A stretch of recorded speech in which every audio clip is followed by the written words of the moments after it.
Hello dear friends, today we will learn a new topic, that is torque on a current carrying loop and define a magnetic dipole. Now what is the main important part of this chapter, and that is that we must know that how much force will act on any loop when it is kept in a uniform magnetic field. So suppose I have shown you in this figure that a loop of length L, or we can say that a square loop of length L is kept in a uniform magnetic field B. Here we have arranged the loop in a special arrangement or in a special way that magnetic field is shown as it is going inside the plane, while the square loop is arranged perpendicular to this magnetic field. Now when we arrange it in this manner, we find that the total force acting on each side will be shown by the direction, that is force is equals to I L cross B.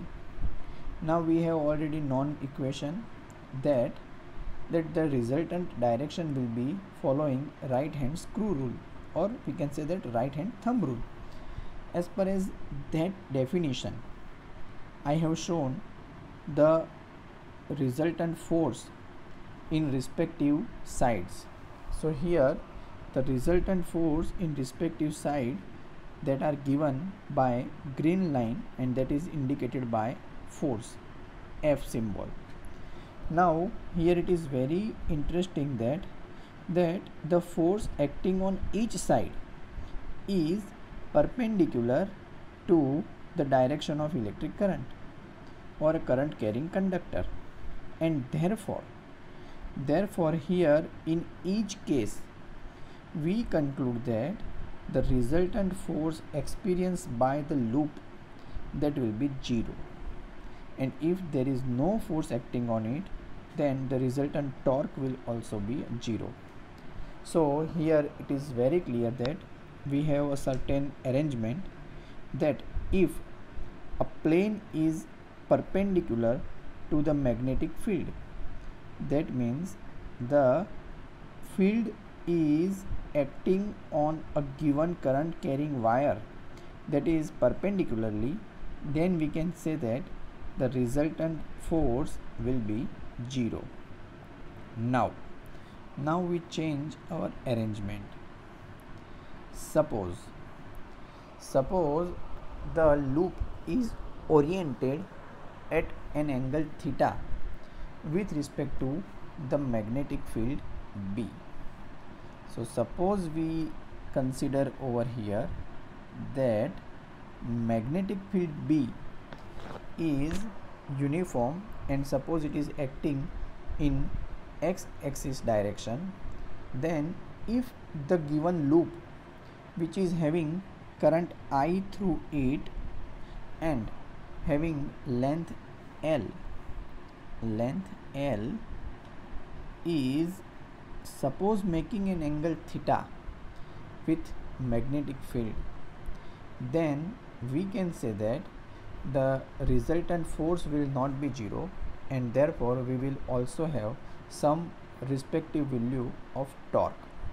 Now the same thing is shown if observed in a front view, that is shown by figure B as above.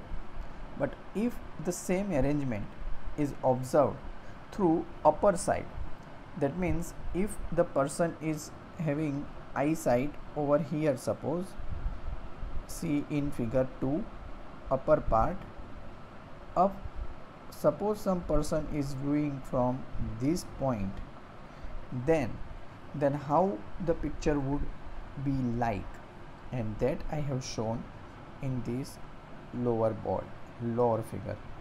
In this lower figure, when we see this, that if observer is viewing in such a manner that the magnetic field is going in the direction as shown in the figure, and the current carrying loop, that is as arranged in this manner, that is shown by L by 2 length, we can say that if we consider here suppose point A and here suppose point B somewhere as a point, or I say, let me tell it, a small b, and let me say this as a small a. Suppose this point is a small a and this point is a small b, then if the direction of electric current is indicated by I and if it is flowing from A to B, then we can say that at point B it will move towards downward direction. That downward direction is indicated by cross sign, and at point A the current will come out from that point, that is indicated by a dot. Now in this arrangement, if we consider the force acting on it, again we can consider that at central point, we can say that at this center point, that is indicated over here, in this central point there will be no resultant force acting on the loop, but on the side point that I have shown with this point at point B and at point A, we will have the resultant direction of force. The force is given by equation IL cross B. It is very clear that IL and B are perpendicular to each other, or they are making some angle theta. Then we can say that if we want to define a torque, if I want to define torque for this formula, I have to write the equation like this: torque is equals to the magnitude of any of the force and perpendicular distance of these two forces. Now it is clear from the given figure that if we draw the R perpendicular that is shown in the figure, again it is also shown in the figure, you can see over here, this is your R perpendicular distance as I have shown, then the sine theta is given by, for this triangle part, here we can consider this triangle part with respect to the given condition. See this field area and the sine theta. So sine theta is given by, sine theta is opposite upon hypotenuse.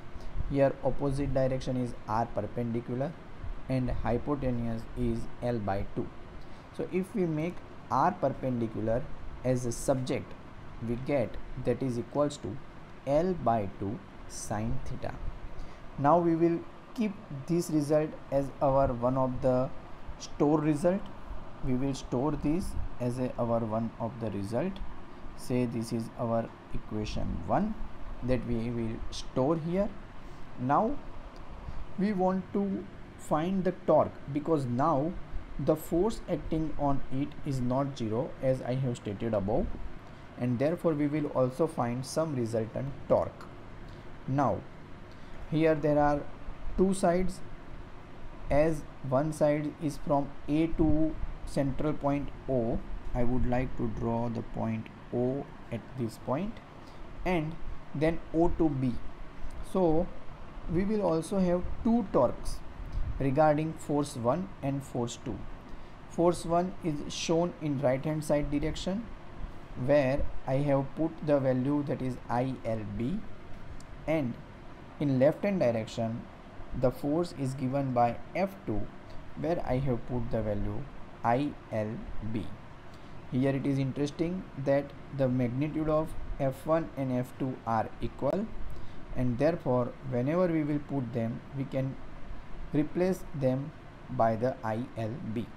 Now we want to find out the torque acting on this loop. So the net torque that will be equals to torque 1 plus torque 2. Obviously torque 1 represent force 1 and torque 2 represent force 2. Here r perpendicular distance will remain same, and therefore we can say that the net torque is equals to F1 into r perpendicular plus F2 into r perpendicular. Here, as stated above, the magnitude of F1 and F2 are equal, and therefore we can say that the F1 and F2 are equal in magnitude, and therefore we can replace and we can put the term torque net is equals to ILB r perpendicular plus ILB r perpendicular.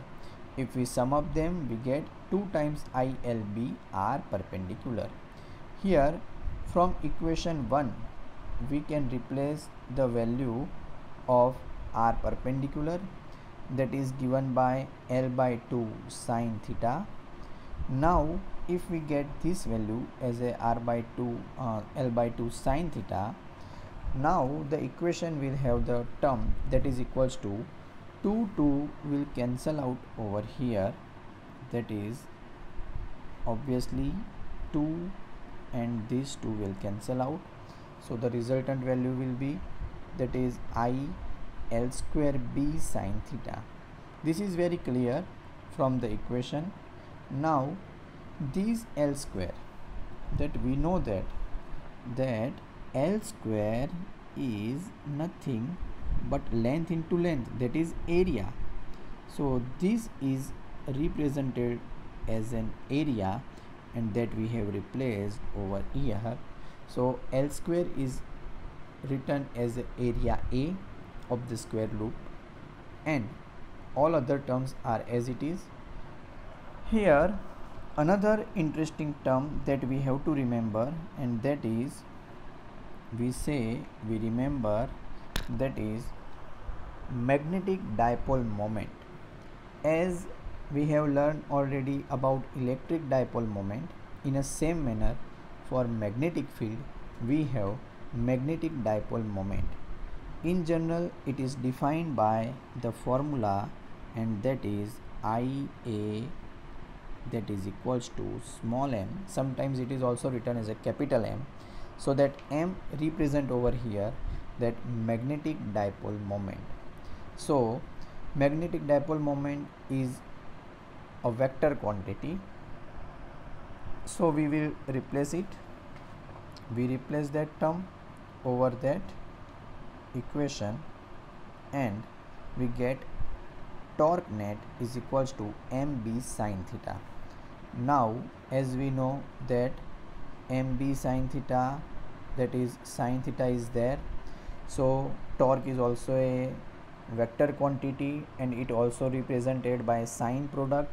So obviously we can say that resultant torque, that is net torque, is equals to m cross b. So this is the equation of that torque acting on any loop that is consisting current, and it is kept in a uniform magnetic field at an angle theta. So now here we see that we have already seen that theta plays a very crucial role, because on the magnitude all other values, that theta is particularly responsible for the torque. If we say that the theta is 0, that means if the value of theta is 0, that means the area vector and the magnetic field are in the same direction, then we can say that here the torque will be 0. So that is already stated in the special cases. So here in the equation, that is tau equals to mb sine theta, we can say that m is represented by Ia. So I am separating now, that is m is equals to Ia, then area is represented by over L square, so I write it as L square, Then again I separate it and I say ILB, that was the value of force, and L sin theta that we have determined from the figure.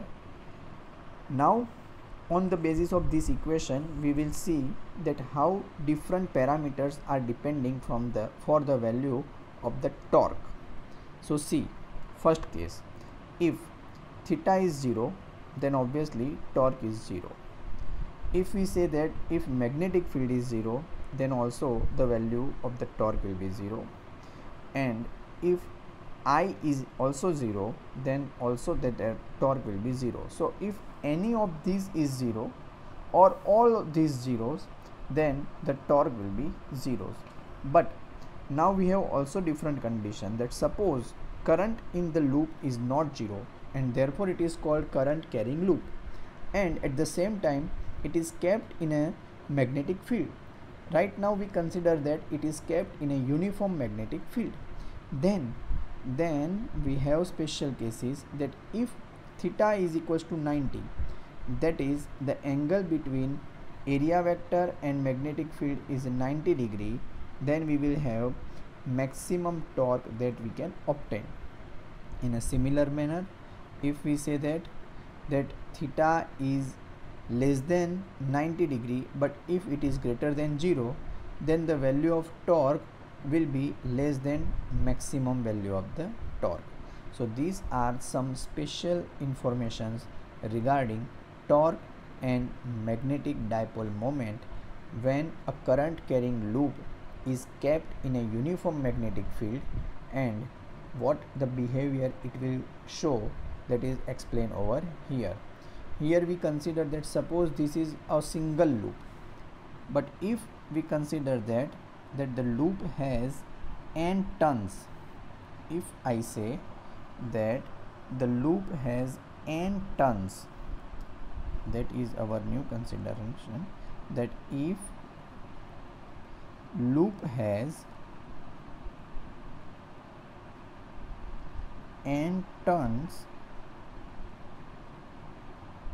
then its new dipole moment will be n times small n, here there will be a capital N because we have considered it as a capital N. So n I a, that will be the magnetic dipole moment of the loop, and we consider that it is represented by the same term. It also represent the resultant torque for that big loop, that is like M cross B, where B is uniform. It is having some resemblance with the electrical torque that we have learned in chapter number 1, that is tau is equals to P cross E. We can compare this equation and we can have some similar terms, we can have some resemblance, that as magnetic torque is represented by Tm, electrical torque is represented by Te or tau E. Now here in electrical torque we have the electric field represented by capital E. Here in a same manner we have magnetic field is represented by capital B. In a similar way, in an electrical torque, the electric dipole moment that is represented by small p, and in the same manner here for the magnetic field we have magnetic dipole moment that is represented by M. So it is also having resemblance with that electrical torque, and they can compare with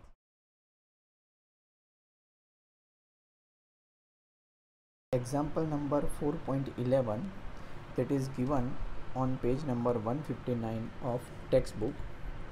Now in this question we are asked 4 different questions. Out of these 4 questions we will follow them step by step and solve the questions. So first of all, it is given that a 100 turn closely wound circular coil of radius 10 cm carries a current of 3.2 ampere.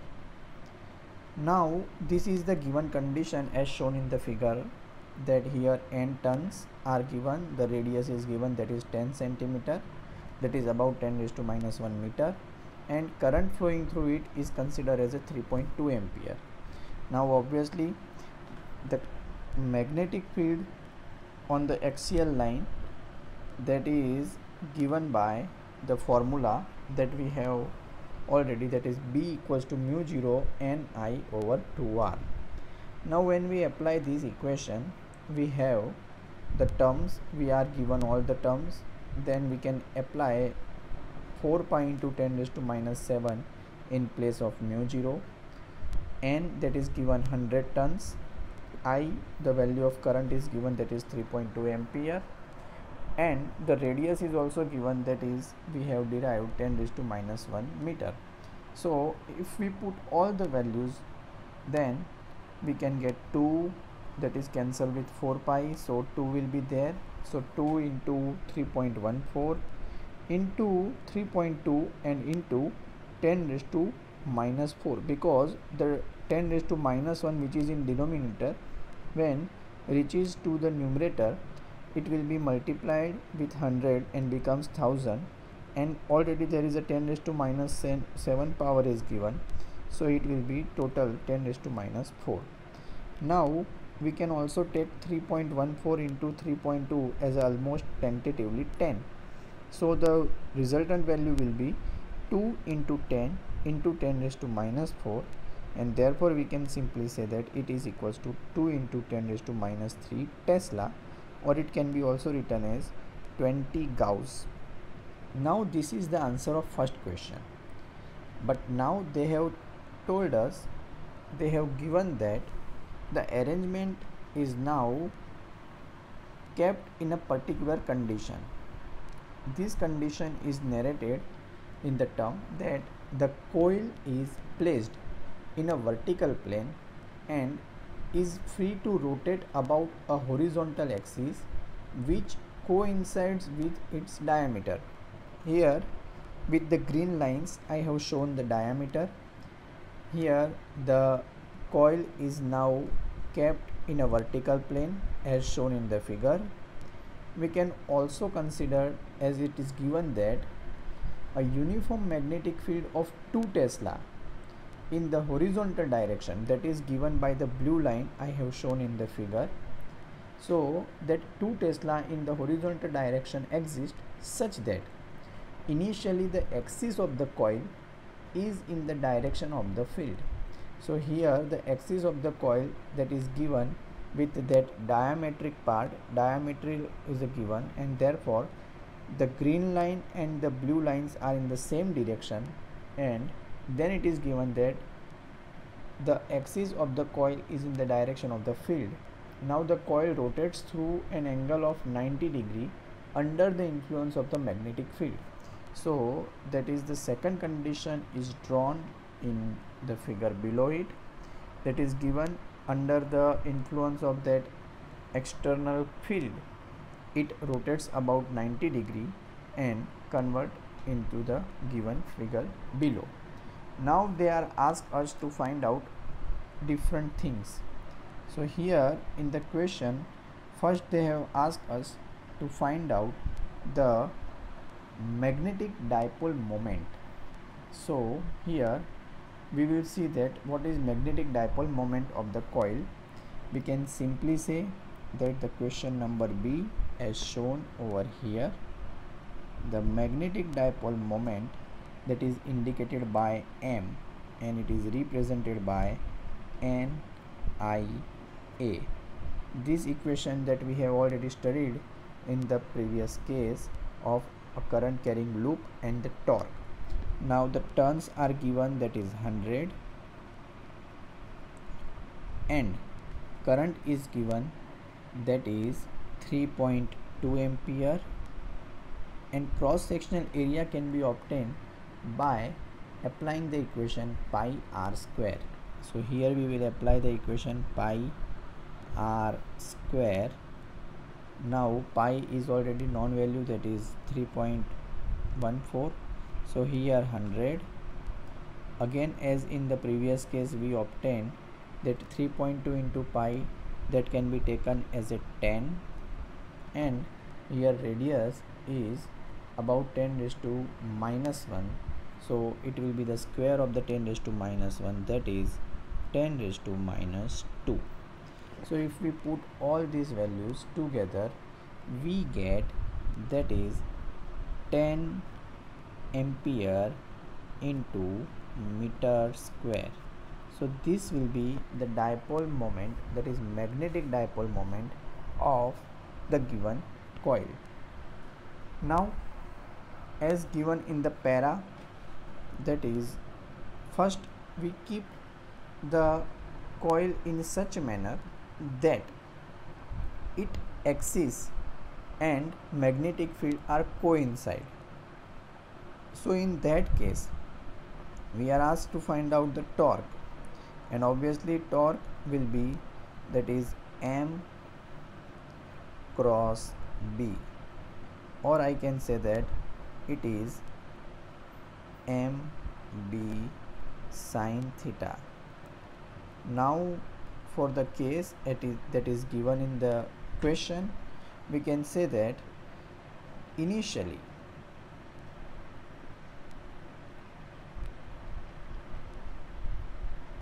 theta is 0, and therefore torque will be also 0.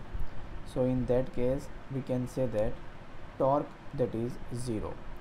So it is indicated by T initial tau I. But in the second case, they have given that finally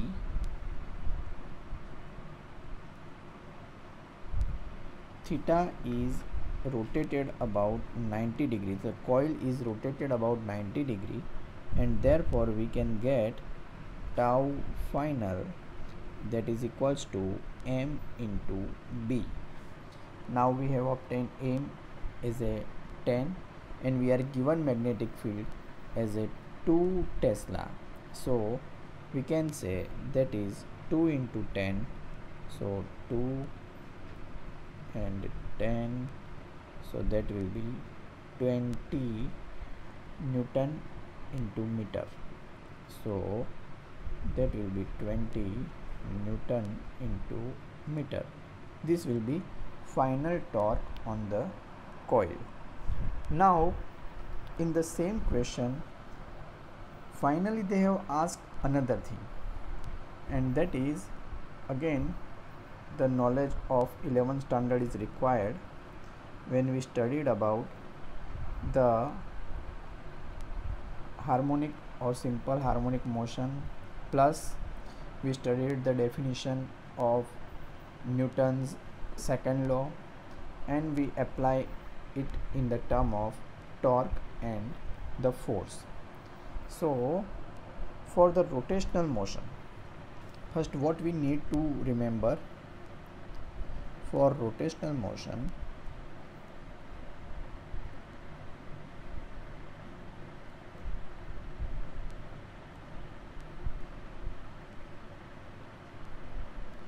we have torque, that is I into alpha, where I is called the moment of inertia and alpha is called angular acceleration. But when we combine this equation with our requirement, we can say that this equation turns to be I into d omega upon dt. So that is written as d omega upon dt. But we already know that, be careful here, this I is not current. Let me change its symbol because it is matching with our electric current. So I change its symbol little bit like this. I say that it is a moment of inertia. When I say that it is a moment of inertia, it should be given in the question, and that is given that 0.1 kilogram into meter square. Now what is about this d omega upon dt? Because we are asked that what is the angular speed acquired by the coil when it has rotated by 90 degree. So in question number 10 D, that we are asked to find out the term. We have already calculated the final torque, that tau f, that we have already obtained, and it can be written as mb sine theta. Now we compare these two equations. When we compare these two equations, what we will get, we can say that moment of inertia into d omega upon dt is equals to mb sine theta.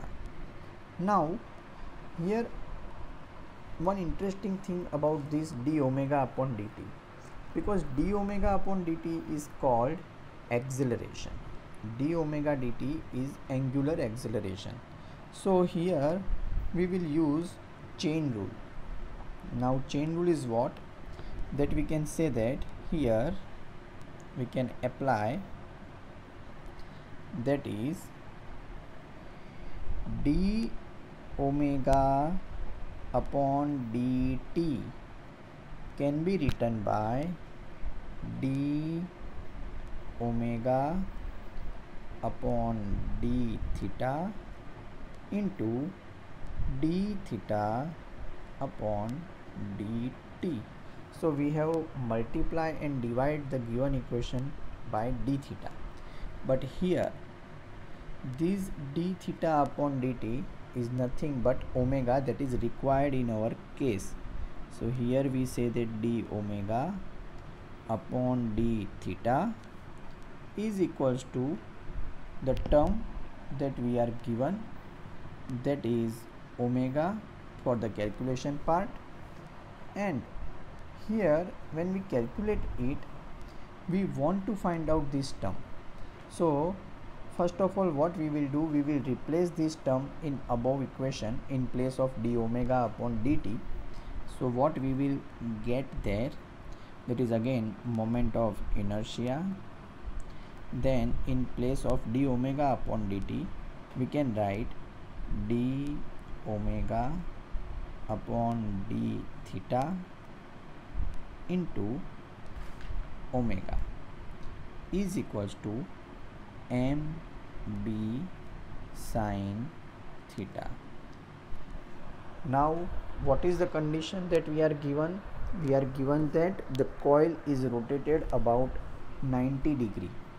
So here we will use the equation and we will use the term of integration. So for that we will simplify it first, that is in moment of inertia, then omega into d omega, and this d theta is sent to the right hand side in a multiple, so it will be mb sine theta d theta. So this will be the term that we want to find. Ultimately we want to find here omega. Here our question is to find out omega, but for that what we will do, we will take that integration. We have condition from initial to final.